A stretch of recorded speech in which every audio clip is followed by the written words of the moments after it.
We got quarantine, mic'd up, mock draft 1.0 with your boy Mike and Mike. How you doing, Mike? I'm doing good. I'm doing good. It's 1.0, but it's the final too. So there's a there's an extra level. Like this, the stakes are raised. we, when you this good, you only need one. You Absolutely, need one clean take. That's it. one and only, the one and only. So let's hop right into it. All right. Yeah. So we got the top five. So for people who aren't familiar with us, because none of you are, Mike, the one the one in the gray sweatshirt. His mock's on the left. Stroh's mock. Mine's the Preville mock on the right. So with that being said, let's hop right in. Pick number one. It's a real controversial one, isn't it, Mike? No need to talk about it. It's basically in the books. You could just move to two. We could move to two. So so for people who are just watching this is actually our second video. It's supposed to be our first. And in the last one, we were talking about how good of a scenario Cincinnati actually kind of is.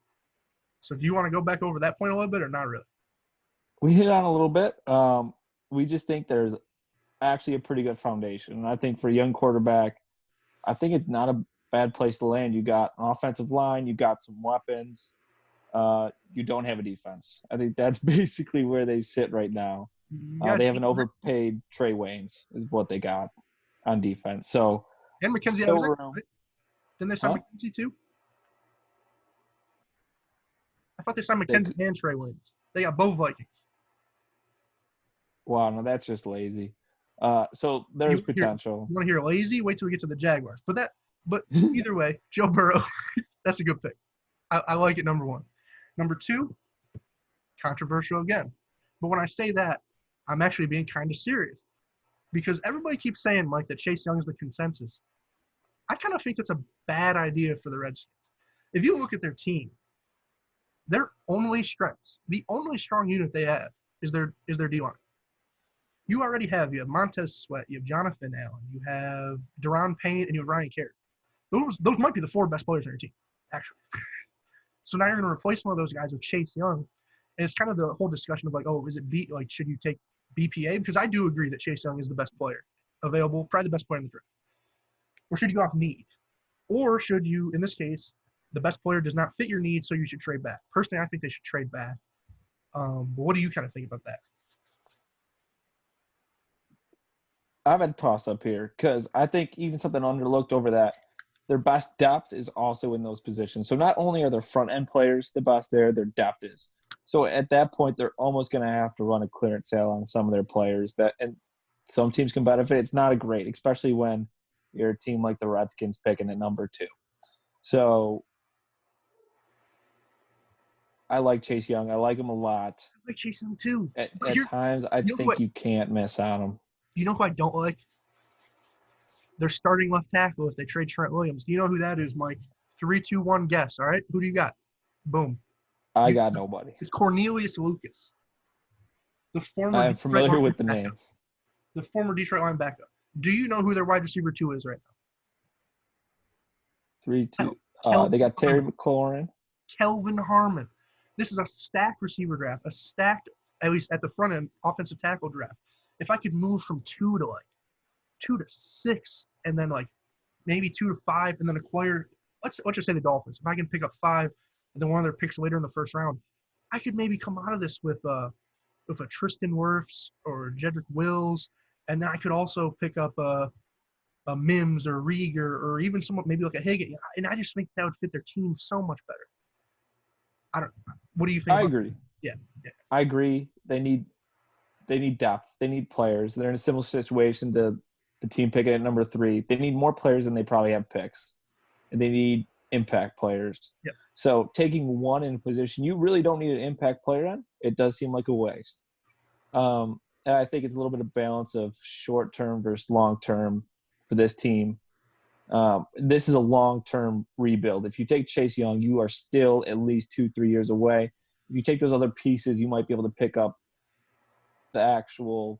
some wins and some actual talent in a team a little bit earlier on. So I think me and you both agree. We think a lot of teams like the Redskins could probably be relevant within a couple years. Will they? Probably not, and especially if they pick Chase Young. They really haven't filled any holes on their team. No, and the problem is when you say long-term rebuild, 3 of their D line pieces are on rookie deals. You know, so Yeah, it's not like they're replacing old dudes. You know, he would be coming in there with 3 other real dynamic players, and I just don't think you need that. I think you already have a solid unit solidify elsewhere. But I'd agree. let's move on to number 3. Um, for those who aren't familiar, we are I guess you could call us Lions fans. It's It's that's tough. that's the most controversial thing That we've actually talked about yet. that actually is. And of course, people say the draft starts at number 3, and naturally, we separate at number 3. So I want you to talk a little bit about Derek Brown, and then I'll hit on Okuda. What you got?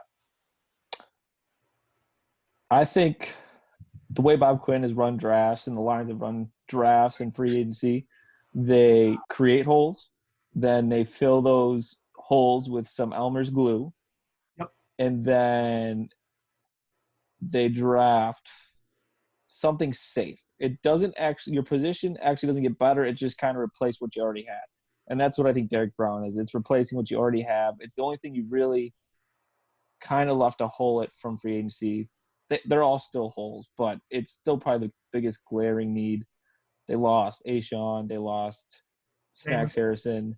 Yes, they got Danny Shelton, but you still did not replace Ashawn. When you run a 3-4 front, you need 3 D tackles. I think Derek Brown doesn't make sense. I do not appreciate it.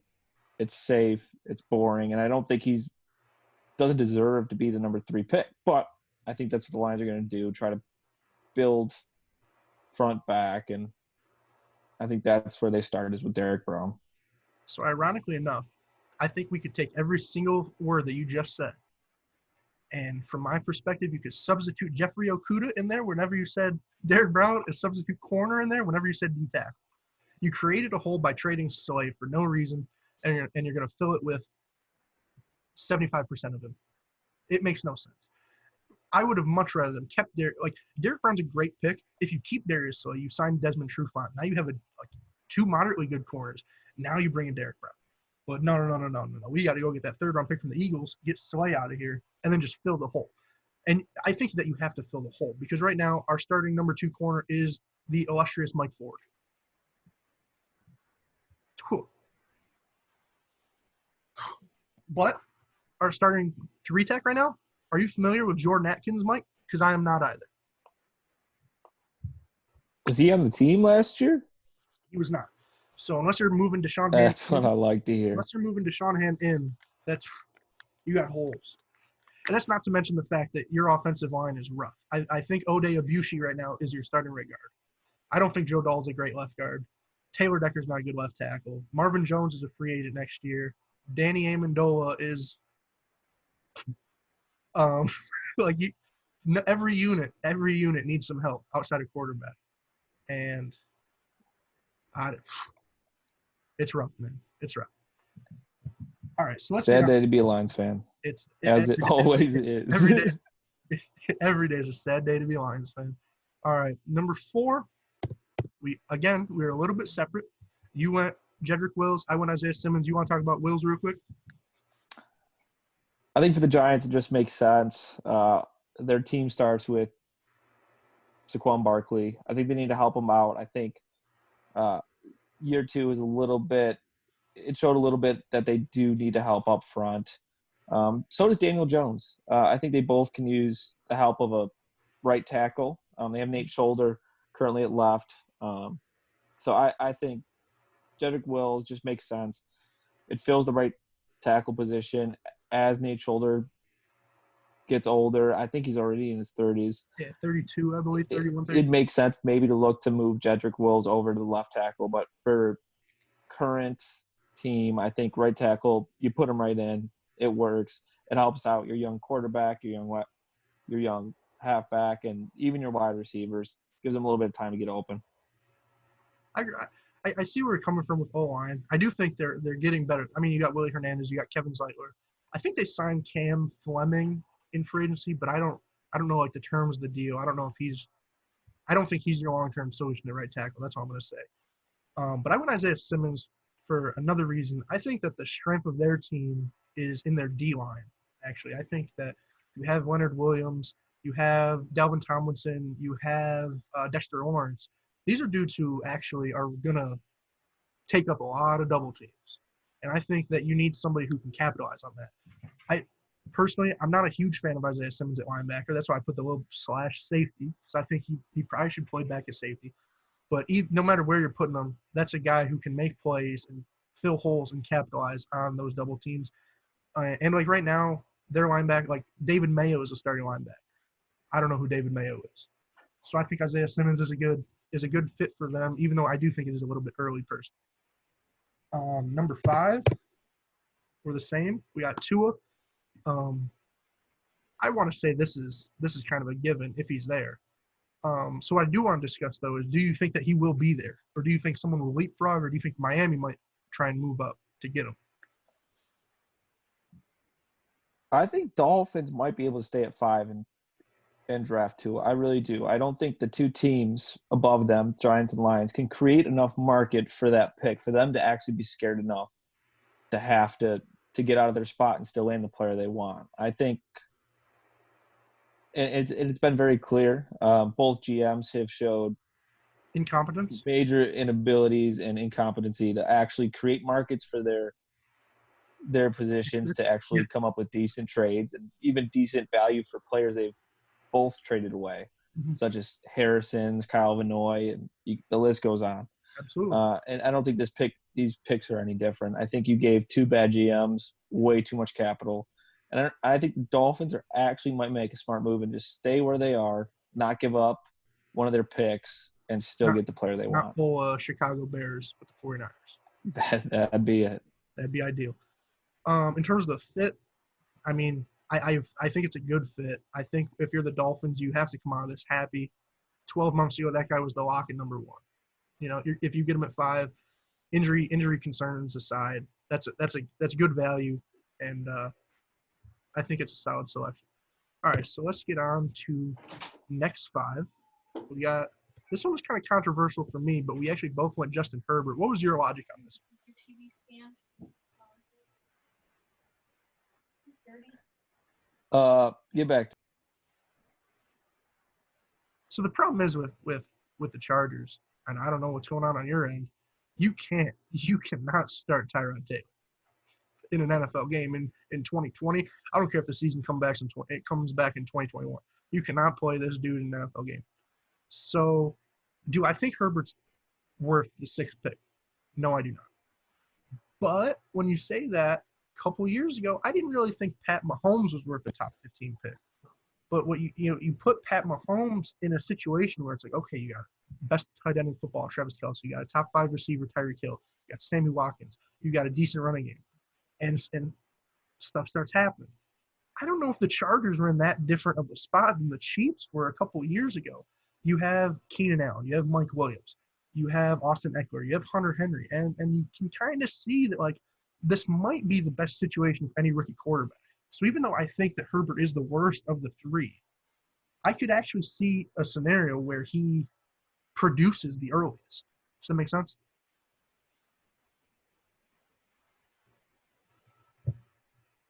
You're muted right now. So if you're saying anything, you don't need to say anything. All right. On a 7, we have the Carolina Panthers. And ironically enough, we took who we had for the Lions and flipped them. And I think in a lot of ways, this team's kind of similar to the Lions, in which they have holes everywhere. At every unit outside of Chris McCaffrey, they have a hole.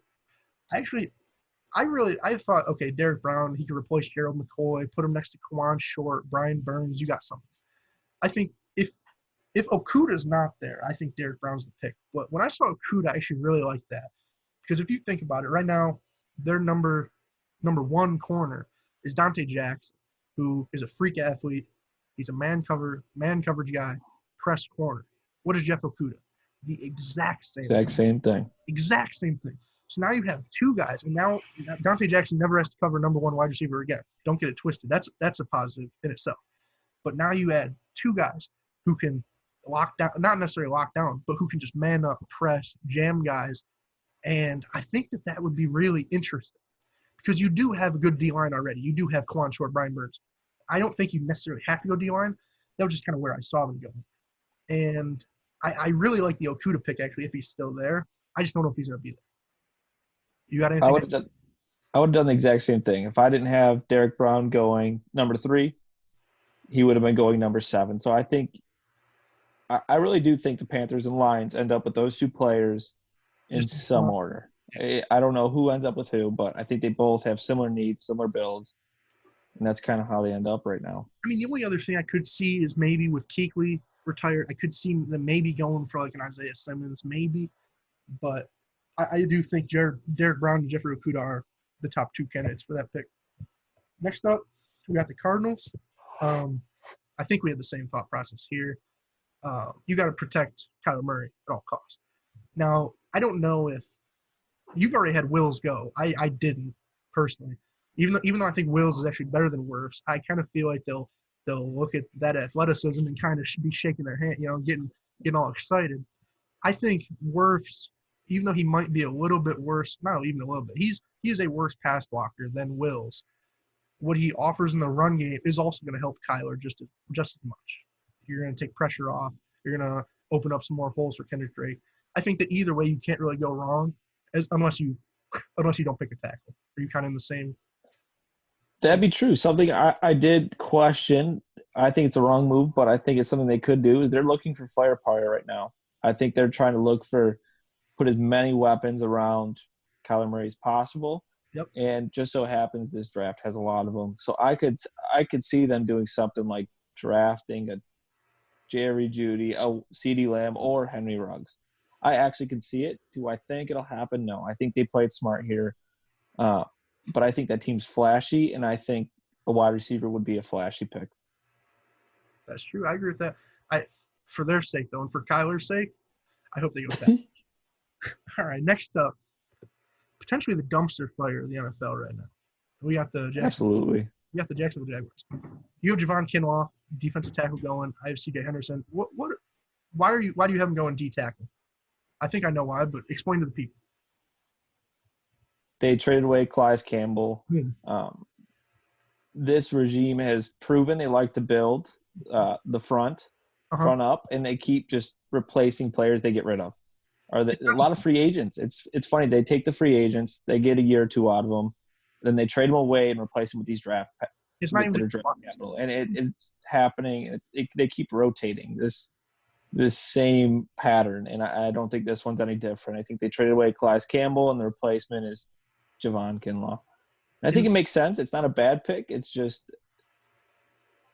a waste of a top 10 pick because you're just replacing an all-pro with a rookie that you can hope might be a mediocre to above average player.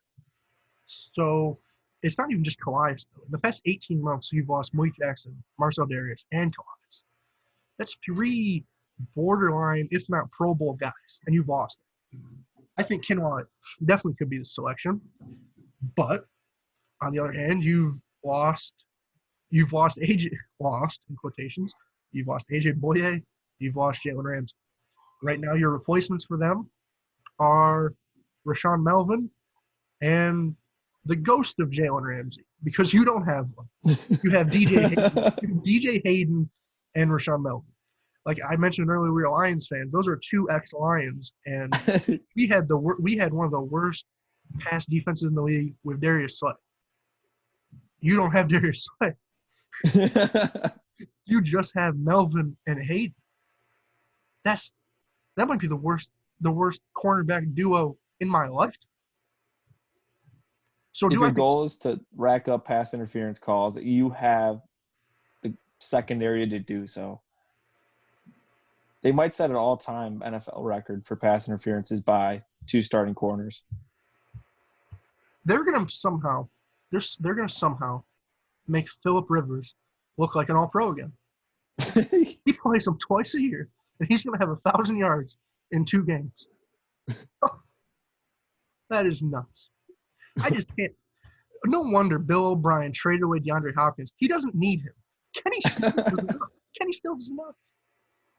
Randall Cobb. Oh, Randall Cobb will look like an all-pro going against Rashawn Melvin. Out of here, man. But on the D line, I completely agree. You could take D line, you could take O line, you could take anything outside of Leonard Fournette, and guess what? They're going to trade him too. That's why I call it the dumpster fire of the NFL. Get him out of here. Speaking of dumpster fires, we got one who's the fires. We got an extinguisher on hand. The Browns are making their way out. We both have them going tackle. You went Becton, I went Wills. I think it's just kind of the way the board fell. Because you're at OT3, I'm at OT2. What do you have any thoughts necessarily on one of the I other? think they have to go tackle.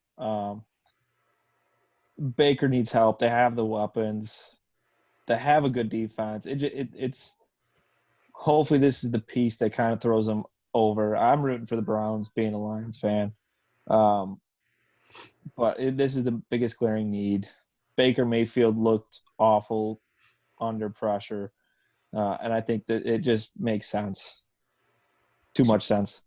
The problem is, to me, when you look at this offense, I don't want to say the only hole, but like you've signed Jack Conklin, great. Now you got Chris Hubbard's your other tackle. We've got one half the problem solved. Now you just got to solve the other half. And on your Becton point, like Becton played left in college, Wills didn't. So I could almost maybe see them going Becton over Wills, just because I think this is a scenario where you need a guy to step in and basically protect Baker Mayfield for the next 10 years. Because I don't want the fate of my franchise quarterback on Chris Hubbard's shoulders. No offense to Chris. I'd agree with that. But you're not. And I mean, like other than that, like I don't know. I don't even know where else you could go. If you don't go offensive tackle, then Andrew Berry, he's been hanging out with Greg Robinson. That's all I can say. Next. All right. We got the Jets. The Jets at 11. You have CD. I have Mechty. You want to talk about CD real quick? Yeah. So real quick, he is not my favorite wide receiver in this class. I actually think he's number 2. I think Jerry Jeudy is the better player. But I think CeeDee Lamb is the flashier player, and I think that's why the Jets go for him. I think flashy. I think speed. I think New York too. New York. I think they all revolve around these things, and I don't think it means the best player. I think Jerry Jeudy is the best wide receiver, but I think they go CeeDee Lamb. Good player. I just don't think he's the best wide receiver on the board, but it makes too much sense for what Sam Darnold needs some help. He's going to end up in a grave pretty freaking soon. Sam Darnold might turn into Sam Bradford if we don't give him some help. And that's not good. That's not good. And that's why I went Becton. I just think you need to protect Sam at all costs. I think if you give Sam some weapons, Sam could actually be a top 10 quarterback pretty easily. I'm not gonna lie. But right now you have no weapons. Well, I mean, okay, you have Le'Veon Bell, but like at receiver, I'm gonna have him going receiver in the second round. We're not doing a second round mocks, but just because of the depth of the class, I think you can afford to take the tackle now and the receiver later. Because like you can't have like Quincy Enunwa as your number 1. You can't like Jamison Crowder. Like these are dudes who can catch passes, but like can they really catch passes? So that's why I had it. That's why I think they do go receiver. I would just put it in the second round personally, but I think we're pretty similar mindset wise. Next up, the man, the myth, the legend, Mike Mayock. You got Simmons. I think that's kind of obvious if he's there, but you have anything to talk about that? Breaking news: Isaiah Simmons is going to fall. I think if he makes it past the Giants, I don't really see the teams from this pick from the Giants really jumping or biting. I think he needs to go in a situation that works. A lot of these teams need offensive help. The league is leaning offense, so I think a lot of people overlook him to go offense, and I think this is a perfect scenario for him. Mike Mayock seems to have a Clemson bias, so I think this fits well. I think they could be creative with him. I think there's a lot of potential here, and I love the pick if it happens. But I could see him going earlier, but who knows? It's the draft, baby. I think my man Mike Mayock, he has his finger on the pulse, right? That man, he was one of the best analysts. I say that tongue in cheek. He wasn't, but I think with his finger on the pulse, he knows that there is no way you can move to Vegas and have your number 1 wide receiver be Tyrell Williams. Can't happen. Cannot happen. So I think, to me, that's why if CD's here and Judy's not, you take CD. If Judy's here, just take someone at this point. Take someone. You have Darren Waller. You have, I think Tyrell Williams could be a solid number 2. You have Hunter Renfrow. Josh Jacobs is a great young back. You just got to take some pressure off him and Carr. And I think Judy would do that. But if deep wide receiver draft, if Simmons is there, that's a juicy pick. So on to 13, we have the 49ers. I'm not going to lie, Mike, this is the first pick of yours that I kind of squinted my eyes at. I was confused as anything. So take the floor. What do you got? I don't know, maybe just from watching the playoffs, I think it was pretty evident, at least for me, watching the playoffs, it seemed like the 49ers' biggest hole was cornerback number 2. I didn't like Ahkello Witherspoon when he was in the draft, and I don't like him actually in the NFL, and I don't think even the 49ers like him in the NFL. He got manhandled plenty of times. He's a liability. And without DeForest Buckner, your front, you're going to see a lot. I don't think we're going to see the pressure that they had last year. So I think having Ahkello Witherspoon back there is even more a liability. That man needs to hit the unemployment line. I know the lines are backed up right now, but he needs to be the next one on call, okay? He needs to wait 6 hours. Do you know who loves Ahkello Witherspoon? Who? It is the greatest, most accurate company in terms of football analysis in the world, Pro Football Focus. And I'm saying that again with full sarcasm, because after week 16 of last year, they had Richard Sherman, Ahkello Witherspoon, and Kawan Williams, all 3 of their starting DBs, ranked as top 10 corners in the league. Blasphemy. That's blasphemy. But I don't think Ahkello is bad enough to where you have to go C.J. Henderson. I think losing Emmanuel Sanders, though, I think to me that's why you got to go receiver. But I agree that Ahkello might not be top 10 or top 30, but I think that you need someone. All the hype's on Deebo Samuel right now, but I think you kind of need someone to take that pressure away from Deebo. You look at like what happened with Juju and Antonio Brown, where Juju looks like a number 1 when he's going against number 2s, but wait till he goes against number 1s. I think you'll see the same thing with Deebo. Deebo looks real good right now against number 2 corners. Wait till he starts being shadowed by elite guys. I think you'll see him regress. So that's why you need to put CD in there who can take not even take the top off the defense, but just take those number 1 corner assignments. And Deebo can still kind of eat on the number 2s. That was kind of my thought process. I'd agree with that. But my thought process for not going with the wide receiver is they have 2 picks. And I think the way this draft class, it's been talked about, deepest wide receiver class in a minute. I think they can pick up a wide receiver with that number 2 pick, and I don't think the drop-off's as major as it is with the corner. I think that's why C.J. Henderson is the number 2 corner, and I think the drop-off from 2 to 3 is pretty significant, where I think if you go wide receiver Higgins. later, I think it still works out for them. So I think my thought process is they think they can swing 2 quality players over 1 quality player and then maybe a hopeful rotational. So I agree with that. I see where you're coming from. Another guy, though, that I actually did see them potentially taking there was actually this next guy that we both had, in Andrew Thomas. The reason I said that for the 49ers is because Joe Staley is going to be 36 in August. So if you look at the 49ers, if you're John Lynch and you don't think that you have very many holes, I could kind of see you saying, like, okay, that's going to be the next big hole. So that's why I thought about that there, but eventually I had him, as you did, going to the Buccaneers. Obviously, I think you got to protect Tom Brady. Does anything else need to be said with that? No, they're going all in offense. You need to protect Tom Brady. The man is 55 years old. I think at this point, they got Donovan Smith. I think you run Andrew Thomas right side.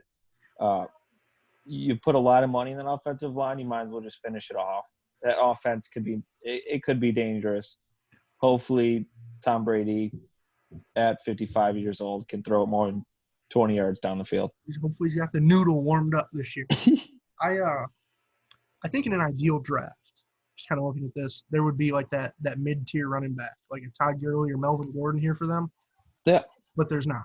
I mean, like maybe ETN would have been if he declared. I bet he probably wishes he declared now. But I think Thomas is probably the safest pick. Next up, we got the Broncos. Now, the Broncos, I thought, are super interesting. You can go on Henry Ruggs. I know why. You got to make Drew Lock look like a competent human being, right? I don't know if anybody can do that. Actually, I'm not 100% sure. We're gonna have post draft recap videos, and one of the things I'm gonna suggest for the Broncos is sign Cam Newton because I think that's the perfect fit for him. But that aside, I like the Ruggs pick, but I also think on defense their biggest hole is linebacker. Let me see. I don't even know the dude's name who was starting there. It was I don't even think I have it here. It wasn't worth typing out. Uh, it was bad, and I think otherwise that defense is really good. You have Boye, you have Justin Simmons, you have Vaughn, you have Jarrell Casey, Bradley Chubb. You got some actual dogs, and on offense you do too. Melvin, Sutton, Fant, Deshaun Hamilton's fine. Like Philip Lindsay, you got some real good players. So I think you really can't go wrong with the Broncos. I I just think you kind of need to address quarterback. What do you got? I just think they need a compliment to Cortland Sutton. I think their defense is questionable to say the least. I just feel like Henry Ruggs might be the complement to Sutton they're looking for. I don't know if I actually agree with the pick. I still have a certain wide receiver on the board, probably my favorite wide receiver on the board. Yep. But I think, as we've seen in previous drafts, speed, just natural athleticism sometimes takes teams away from the actual tape. And obviously this off season and this draft preparation was a little different than normal, but we had enough time to at least see Henry Ruggs run a 4.2 40. And I think that just deceives teams. And I think Broncos will fall in that trap. And I don't even think it's a bad trap. I don't think it's a jump as much as John Ross was, but I still think it's probably earlier than it needs to be. I don't know if he's necessarily the player they need, but that's what I have him picking. And I agree with that. I agree with that. I think if there was a GM outside of Bill O'Brien and Bob Quinn and Dave Gettleman, I suppose, we're kind of trash on all of them, who would be enamored by the combine, it would be John Elway. Yeah. You can see the pick. All right. We have the Falcons at 16 now. We both go defense. You had Patrick Queen. I went Javon Kinlaw. Do you want to talk about Queen real quick? Yeah. I think he's the perfect modern-day linebacker. He's quick, a little bit undersized. He got a little twitch to him. Sideline to sideline. I think this is it's been pretty evident, especially in recent drafts. The linebackers you're seeing going early, they're all not your prototypical linebacker. You're not getting the 250 size linebackers. You're getting 230 to 240, running somewhere in the 4.5s to 4.7s. And I think Patrick Queen falls right in that line. I think it works for what they need. Ironically enough, it sounds like you were just describing Deion Jones. I think that's kind of a nasty pairing. If you run those two together, you got something there. I went Kinlaw personally because I think like just like Queen would stabilize the linebacking core, I think Kinlaw putting him with Tack McKinley, Grady Jarrett. I actually think him and Grady Jarrett would be a perfect complement to each other. You could play Kinlaw at the 1, you could play Jarrett at the 3, you could flip them every now and then, you could run double twos, you could do a lot of good stuff, stunts, twists, everything. I think that could be a dangerous front seven in general. So I think either way, those are solid picks. Yep, I'd agree with you. I would have probably went with the same player if the player was still available. Sometimes it's just the way the board falls. And the thing is, I think in a normal draft, I really think Javon Kinlaw would be like a top 7 pick. I think that's a real good player that they'd be getting at 16. I'm not even sure if he'll be there at 16, but if he is, you got to jump on that. And Dante Fowler is their other D end. So like that would be a real good front 7 there. Here was another pick of yours that I kind of was squinting at. I think you've been hyping up Judy kind of subliminally so far, but I want to hear what you got. What do you got to say here? I went flashy. I think it's a flashy team with the flashy player. I think Cowboys evaluators and their actual scouting team is actually a pretty decent team. And I think this is just kind of the best player available. I think and they're the kind of team that can do this, and it still makes sense. I think they're in a good position. I do think they need defensive help. I don't think there's any doubt about it, but I think the talent they can get at 17 in a position of need, probably not their first Do you position. think it's a position of need with Amari and Michael Gallup? Yeah, Really? I think you could run 3 wide receivers. I think Gallup probably needs to be pushed inside. I think you run Jerry Jeudy, Amari Cooper, and Gallup. I think it works. I think that's a dynamic duo you have right there. And I could be wrong, You don't say, but but I don't know if there's enough balls to go around there. Like, if you draft Jerry Jeudy, like, you have so many weapons from Zeke to that O-line to the tight end, like, not tight end, but like your receiving core, everything. I don't even know if you need to pay Dak Prescott $35 million if you pick Jerry Jeudy there.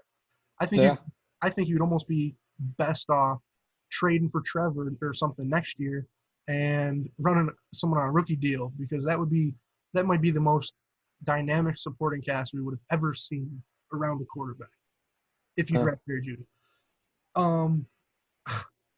With Chice, and then I just think you need help on defense. I mean, you lose Byron Jones. You've had no one opposite of DeMarcus Lawrence for years. The Taco experiment failed. You shipped him to Miami. I just think you need some help. I think somebody else has to be able to rush the passer. And you saw it last year when DeMarcus's numbers kind of regressed to the mean a little bit. And I think having somebody who I think this is a little high personally. I would actually take my next guy on the list ahead of him, but I think you just need to have a dynamic athlete who can get to the quarterback to help kind of compensate for losing Byron and help assist the other guys on that front seven. For the Dolphins, though, I went Yetur Gross-Matos, who, as I was just saying, I kind of like him above Chice, and you went Justin Jefferson, which I actually thought was a little bit early. Do you want to talk about that? It probably is early. The Dolphins are a historically bad team, so I made an historically bad choice. Oh, I like it though. I like it. I like that. I think you have a young quarterback. You actually have a foundation of an offensive line. I don't think it's up in the air, but you have some pieces. Mm-hmm. So I think what better thing to do than give your young quarterback a young wide receiver, a young weapon. And I think Devontae Parker, Jefferson, I think it'd be a cool little combo. I think Dude, they need two. that'd be a cool big combo. That'd be a cool big combo. You might have two of the best guys at using their body in the league, and I really like that for a guy like Tua. I don't. The only thing is for me, I almost wonder if you'd be better off holding out for that next pick and then seeing if you can get somebody there, because there still are a bunch of good names on the board, and I don't know if Jefferson's the best one. I guess a lot of people would probably argue that with DN too, that maybe Gross-Matos isn't the best one. You have the Epinesses of the world, Zach Bonds. Some guys come off the edge, but like personally, I think in a 4-3, they've done a lot of work to that defense. You have Christian Wilkins.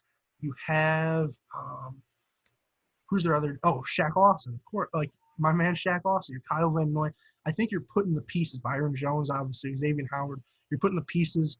I think Gross-Matos would kind of solidify that front four and really give you a dynamic pass rush. With the Raiders, my man Mike Mayock, the floor is all yours. You love him. Go ahead. We're keeping the Clemson bias. They need a corner. They traded away Conley. It's a clear hole. It needs to be filled, and I think it's just a player that fell. This is right where his value probably is. Yep. It's his favorite school to pick from, so far, and it just makes sense. I think it's a good pick for them for being their second first round pick. I think they had in both our mock drafts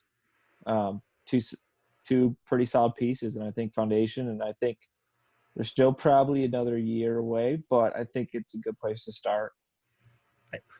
I think the biggest hole on that team is most certainly corner.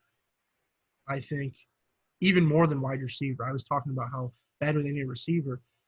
I think Trayvon Mullen and Nevin Austin can't be your starting corners. I think you need to go for a guy like Terrell or maybe a Christian Fulton, who I don't know who a lot of people think are necessarily better. I've seen each kind of flipping and flopping during mocks.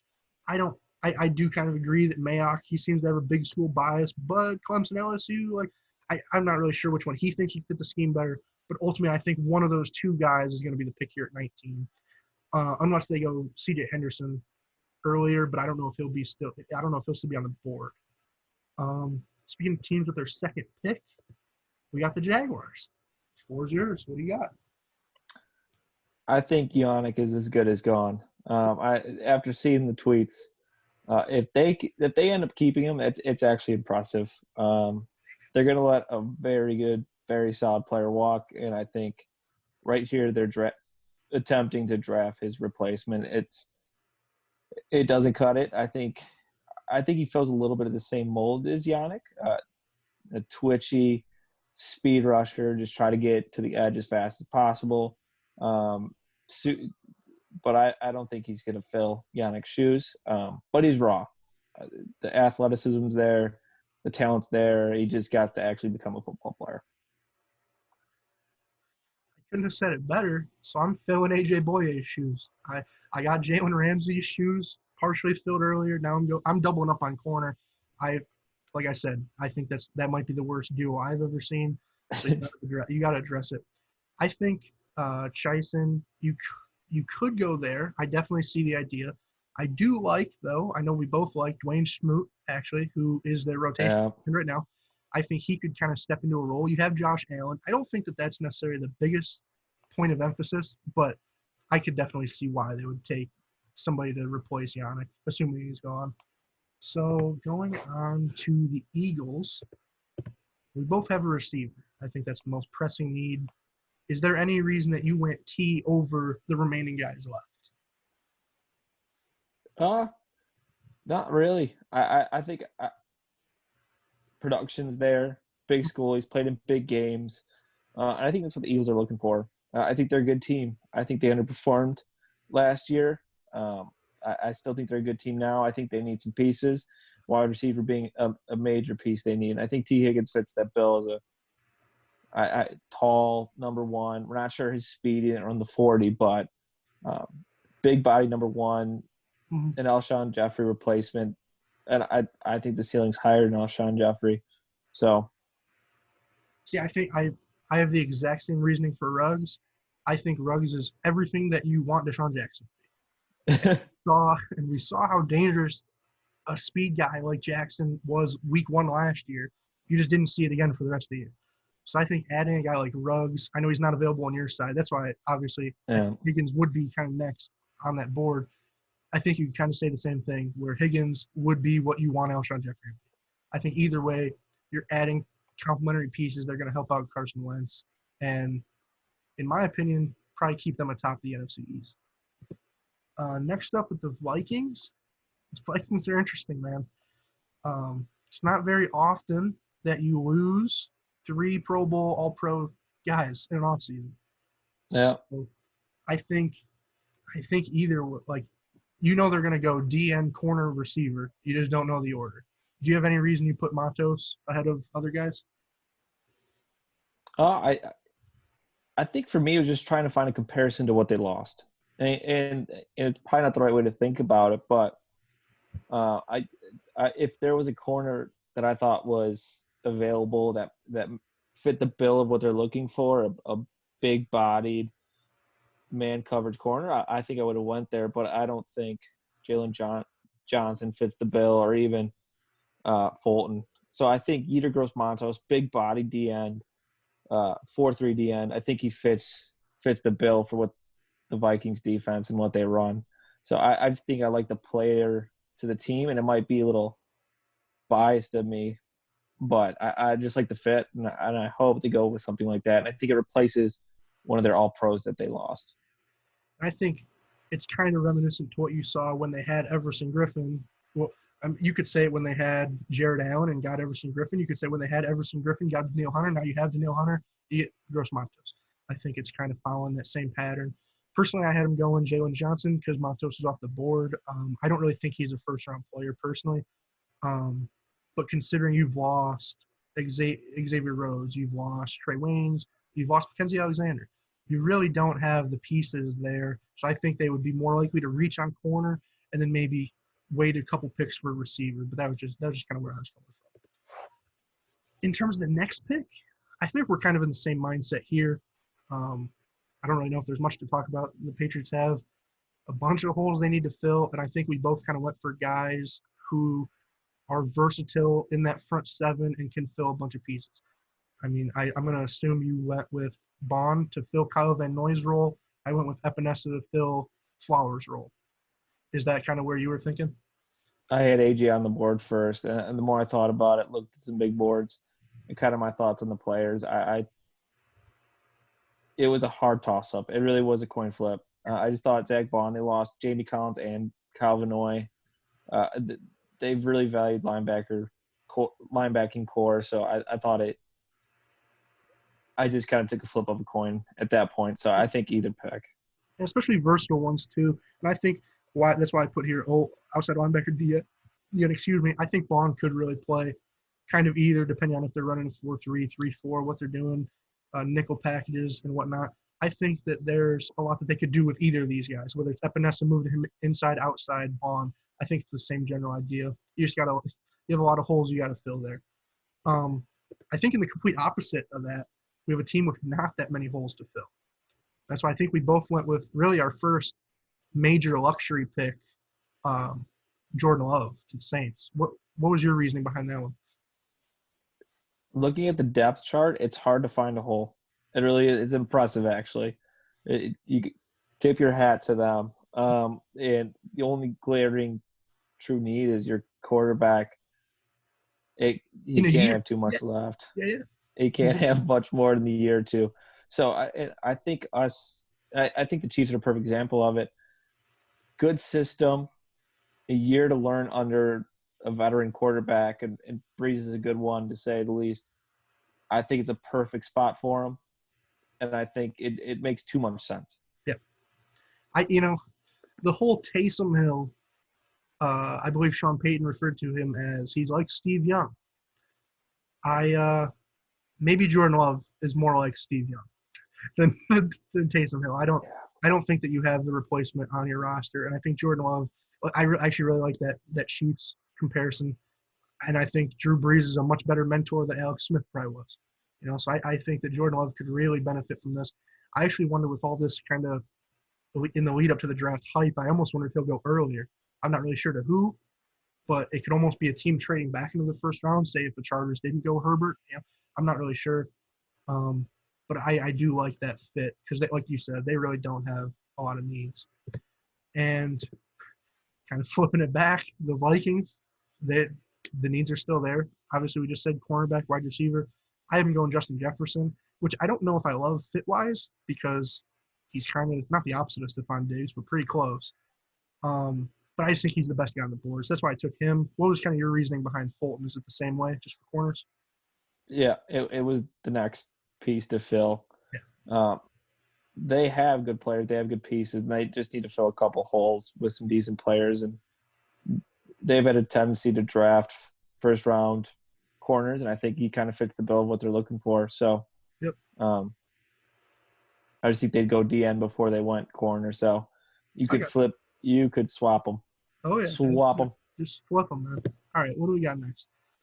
Back to Miami. Oh man, so this was kind of not one of my more how can I describe it? It was a more difficult pick because at this point we're 3 deep.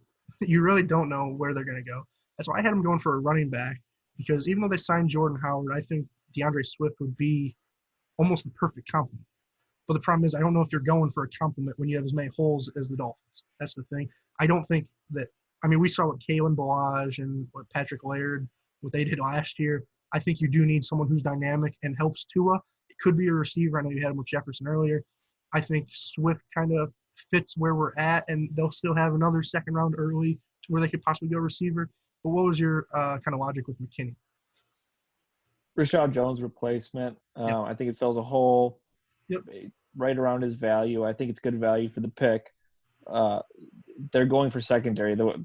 Byron Jones, Xavier Howard, two highest paid corners. I think you might as well just finish up that secondary, make it an elite unit, and you're kind of one piece away from that, and I think he's the piece. see that. I can definitely see that. And that's kind of back on the Montos pick I had earlier. Like I think if you have like a really solid pass rush and you have those corners, I think you're laying the foundations for a top 10, top 5 defense, definitely. And if you take Xavier McKinney, that's just taken to the next level, you know. So I like that pick a lot. In terms of picks I don't like a lot, I really don't know where the Seahawks go. I'm not gonna lie. Um, they kind of, I think they overplayed their roster last year, like they kind of what they were expected to do, and I think they have a good amount of holes. And I don't really know if 27 is where they need to be to fill them. Is it, what were you kind of thinking with Terrell Lewis? Yeah, I was just thinking recent picks, kind of their needs. I last year was L.J. Collier, I believe. Yep, Rasheem So he's Green going to before step that. into one of those roles. I don't think they re-sign Ziggy or Jadeveon. I think they're both still free agents and probably going to be free agents for a minute.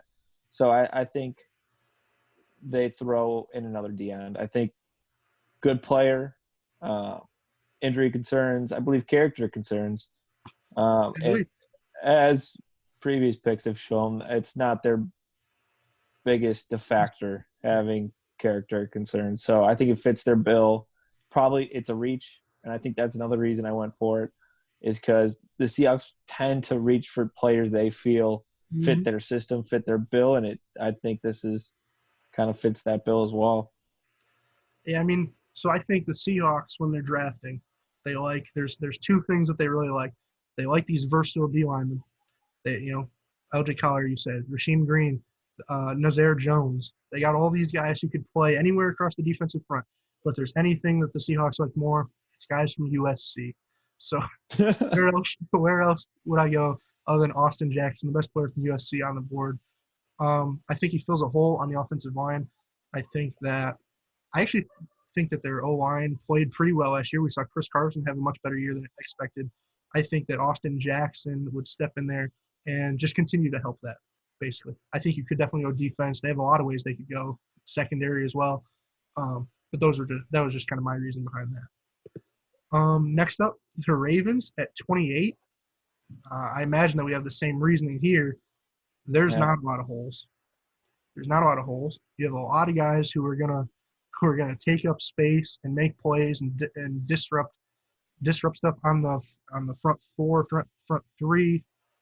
I think you need guys who can capitalize on that. I think Kenneth Murray, Patrick Queen, those are perfect guys to step in there. Is that kind of your logic as well? That's exactly it. Looking at the depth chart, they, like the Saints, don't have too many holes, and I think where they could use work is linebacker, and I think both of them. If I had Patrick Queen available, Patrick Queen would have been the pick. I think they both fit the need, sideline to sideline. They have space eaters, and it just makes too much sense. I think for the way And, the board fell. and their biggest loss, debatably, was Patrick Owasu. I believe you say it right. The the replacement, or not the replacement, but they're starting middle linebacker last year. They lost him. So I do think that this is probably their biggest hole. I know some people would say wide receiver too. I if you're going to have Lamar Jackson running the ball 15 times a game, I don't really know how. I don't think you need the best receivers. I'll be honest. I don't know how much they add to the team. I think playmakers like Patrick Queen or Kenneth Murray actually add quite a bit. Yeah. Next up, I kind of flashed them on accident there. We have the Titans. You have them going Ross Blacklock. I imagine to replace Terrell Casey. I went Yeah.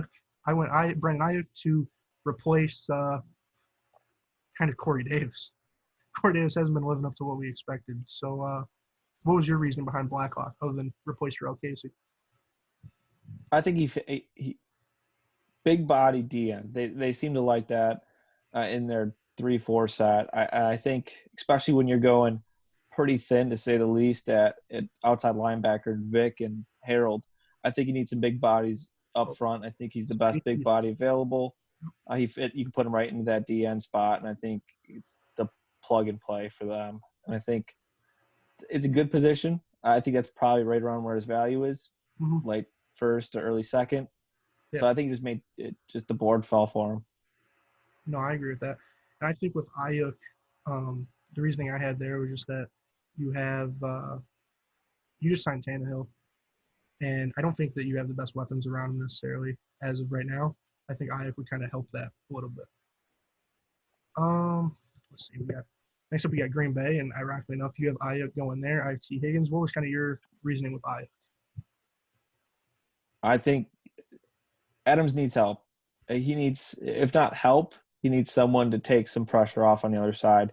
I think it'll be a slow process, but I think I could start off strong. I think there's going to be a double team over Adams to start the bat. It's their really only true weapon on offense. I'm not an Aaron Jones fan. I really am not. Had a good season. I think we could see a decline from him. Packers running backs can't make it more than 2 years. So I'm calling the third-year drop on Aaron Jones. Fantasy football breaking news right there. You're welcome. You weren't ready for that. So I think Abe could be a nice piece, nice compliment. I think they need it at this point. They've neglected weapons for a minute. They thought Aaron Rodgers can carry the team. I think it's time Aaron Rodgers needs a little bit of help. You know what I mean? Like, the thing is right now, I think Ayuk and Higgins are like markedly better than anyone that you put at your number 2, whether that's Lazard, Marquez Valdez-Scantling, or Geronimo Allison. I think that's such a vast improvement that it's kind of where you have to go at this point. And on to the final 2. We got the 49ers with their second pick. This is when you have them going receiver. I have them going D tackle. What was your reasoning behind Mims? They need some extra help. Same way with your first 49ers pick. You went wide receiver. Deebo Samuel's going to need some help. Once he starts saying corner CB1s, the drop-off is going to be substantial. And I think Mims is a good player. I think he complements Samuel as well. Mm-hmm. I think big body, has some speed. I think he could do a lot of things for him, and I think it fits the bill of what they need. And I think it just makes sense at this point. Yeah. I really wasn't sure where to go here, to be honest, because I don't know if they necessarily need another defensive lineman. Because to me, ideally, you take Arik Armstead and Solomon Thomas, kick them inside, and then just run D Ford and Nick Bosa as your DNs. Last year, they kind of had a 5-man rotation going on there of really good guys. I think you can almost afford to lose that D tackle, but I don't know if John Lynch will want to. So I think if this was like what I would do, I wouldn't be going D tackle. I'd maybe be going safety. I think like Jaquiski Tart. I don't know how to say his first name, but Tartan. I believe the other safety is who's the other safety, Mike? Do you know? Jimmy Ward. Yep. I'd probably be going safety if it was up to me. I think like a Grant Delpit actually would fit decently well here at the end of the first round maybe. But I think based on Lynch's propensity to just draft guys, big body guys, elite D linemen early, that's why I had Blacklock. And last but not least, the Kansas City Chiefs. This was kind of a tough team to draft for. Yes, it was. Yeah, I didn't. What was your reasoning behind Diggs? I think they need some help on defense over offense. It was a toss up. To be honest, what I'd like to see here is actually for them. I usually wouldn't recommend it, but a halfback. I think that could help them. I think the best way to help their defense. They have a good defense. They have a great offense. Control the clock a little bit better. Right now, Mahomes is doing that with his arms. If you can give him a break, let him take off the gas pedal and let someone do that with their legs, I think that it almost elevate Mahomes to a level above what we're already seeing, which is historical. So I went Diggs. I think they could use help in the corner. They lost Kendall Fuller this year, went back to the Redskins. So I think he could I think just some depth at this point. I think they could actually probably use a starter. I agree with that. I was kind of looking at their whole like roster breakdown in terms of like who they have for the next couple of years. And Rashad Breeland is actually, they only signed him on a 1-year deal. So Rightfully so. Yeah. So if he is gone after this year, you really do need a starting corner for 100%. So we know corner is one of the hardest spots to transition to from college to pro. I think giving Diggs a year where he could maybe, he's a bigger guy, but maybe like Travarius Ward, maybe he could kick in the nickel a little bit and play Diggs outside, just get him some reps. I think that would be a really solid pick. Personally, I went Cesar Ruiz. I think he's pretty unanimously regarded as like the best interior lineman, and that was really the only other hole I found for them. I didn't really know where else to go. I think just that would help protect Mahomes a little bit. And maybe instead of getting a running back, you would kind of elevate your own that you have with Damon Williams and that whole core. I think either way, though, I do like your reasoning with getting a running back. I think if DeAndre Swift, if I had him on the board still, that would be a good pick. But with him going earlier to Miami, that's why I went Ruiz. So with that, I think we went a little bit longer than we wanted to, but that's all we got. Do you have anything to cap it off? No, I think it's pretty good. Yep.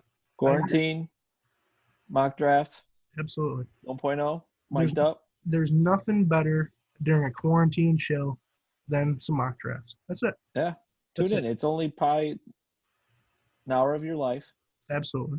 to get some quality professional content. We don't do this for money. This is all for the love of the game. We love the game. So, and because we love the game so much, what we've been kind of thinking of doing is we want to give this a test run a little bit. So for the next couple of days, you're probably, I don't know if you'll be seeing this. If you're seeing this before the draft, you'll probably see it Wednesday. We might do some post-draft, like just quick thoughts, Thursday, Friday, Saturday. And then what we were kind of thinking was doing team recaps. Just going over their picks, going over their updated depth charts, kind of giving us another forum to trash guys like Bob Quinn, Bill O'Brien, and praise the good GMs. So we were kind of thinking about doing that after the draft. If anybody actually has made it this far into the video, leave a don't only leave a like, but leave a comment for like what team you want us to recap first.